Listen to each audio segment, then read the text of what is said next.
বৌমা, আজ থেকে তুমি বাইরে কাজে যাবে না। কিন্তু কেন মা? কোনো কিন্তু না, যাবে না, এটাই শেষ কথা। কি ব্যাপার, তুমি অফিসে যাওনি কেন? মা বারণ করেছে। মানে? আমারই তো ভালো, সারাদিন ফোন ঘাঁটবো, খাবো, ঘুমাবো, কোনো কষ্টই করতে হবে না। তুমি ওকে কাজে যেতে বারণ করেছো? বাড়ির বউ বাড়ি থাকবে, বাইরে কেন যাবে? মা, এখনো কাজে যাচ্ছে, এখন আমাদের প্রয়োজন তাই। কিন্তু যখন আমাদের বাচ্চা হবে তখন তো তুমি একা ওর দেখাশোনা করতে পারবে না। আরও জানে একটা বাচ্চার জন্যে মাকে কতটা প্রয়োজন।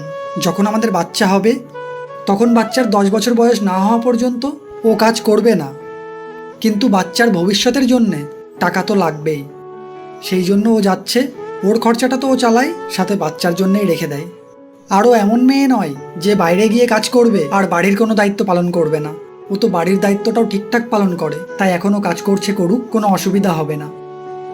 ওকে আর বারণ করো না।